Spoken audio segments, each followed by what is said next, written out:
You know that feeling when you're on a global conference call? Your American colleagues are all, let's get right to the agenda, while your teammates in India are warming up, building some rapport first.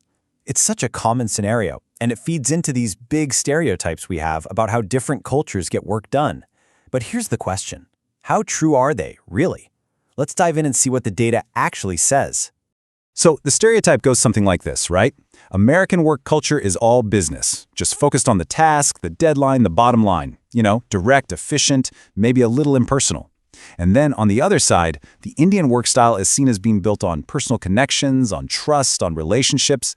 But is it really that black and white? Is one culture all about tasks and the other all about people? That's exactly what we're going to unpack. Okay, to really get to the bottom of this, we've got to make sure we're all speaking the same language. Researchers have some specific terms for these work styles, and if we understand them, the data makes a whole lot more sense. So let's quickly define our two main concepts, task orientation and relationship orientation. First up, we have task orientation. Just think of this as the get-it-done approach. According to the research, this style is really about one-way, top-down communication. A leader who's highly task-oriented is focused on spelling everything out, who does what, how they do it, and when it's due. The number one priority is the work itself. Simple as that. And on the flip side, you've got relationship orientation. This is the people-first philosophy. This style is all about two-way communication. It's about listening, offering support, and really building those strong, trusting bonds within a team.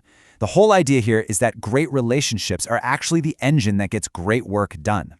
So with those two ideas in mind, a couple of researchers, Bahaudin, Mujtaba, and Randolph Pohlman, decided to figure out where professionals from the US and India actually stand. They wanted to go way beyond anecdotes and stereotypes and get their hands on some real hard data. So how'd they do it? Well, it was pretty straightforward. They surveyed over 800 working professionals, most from the US and a solid group from India. And each person filled out a survey that was designed to figure out if they leaned more towards being task-oriented or relationship-oriented in their leadership style. The method was simple, but what they found, well, it was not what you'd expect. Okay, get ready, because this is where things get super interesting.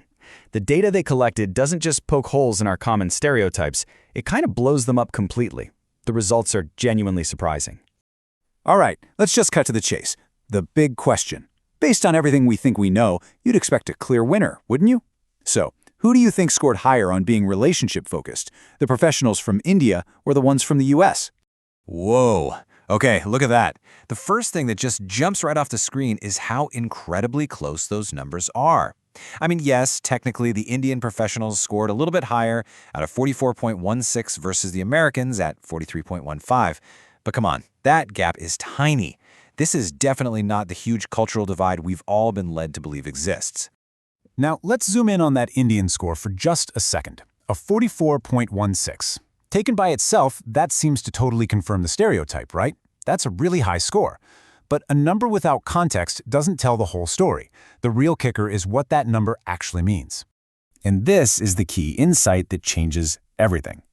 According to the scale the researchers used, any score between 40 and 44 is considered the high range. And would you look at that, both the American average and the Indian average fall right smack in the middle of that high range. The data is telling us that professionals in both countries are, in fact, strongly relationship-oriented. In fact, don't just take my word for it. Here's a direct quote from the researchers' conclusion. Respondents from both countries had a significantly higher score on relationship orientation than task orientation. So the real headline here isn't about which country is more relationship-focused, it's that both cultures value relationships way more than a pure task-based approach. But wait, there's more. The study didn't just stop there. The researchers also decided to slice the data by gender. And this is where another fascinating and kind of complex layer gets added to the story. Turns out, the patterns within each country are really different. Now in India, the results were pretty surprising, actually. They kind of flipped the script on common expectations. The male professionals in the study reported a higher average relationship score, almost to 45, than their female colleagues, who were closer to 43. Again, both are very high scores, but that pattern is pretty intriguing. And now let's compare that to the United States. Here, the pattern was the total opposite, and it actually lined up more with traditional stereotypes. American women scored quite a bit higher on relationship orientation than American men did. It just goes to show you can't just talk about national culture as one big thing. You have to see how other factors, like gender, play into it. Okay, so what? We've looked at all this data, we've busted some myths. Why does this actually matter for you and your team in the real world?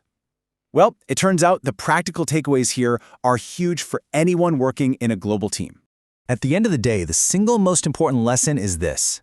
We need to stop obsessing over the tiny, almost non-existent differences and start focusing on the massive common ground. The question isn't who cares more about relationships. The data clearly shows us that professionals in both the US and India agree that strong relationships are critical for success. And that is a powerful shared value you can build on. So, for any managers out there leading a global team, the message is crystal clear. Number 1, make building trust your top priority. We now know it's a shared value. Number 2, remember that fostering those connections isn't just a nice to have, it's a core driver of performance in both cultures. And maybe most important of all, use this knowledge to look past the lazy stereotypes and actually get to know the individuals on your team. And all of this leaves us with one final question, one for you to think about. This research shows us that it's never just about the task or just about the relationship. It's always a mix of both. So take a good look at your own team, your own projects. Are you striking the right balance? Because finding that sweet spot, well, that's where amazing global collaboration really happens.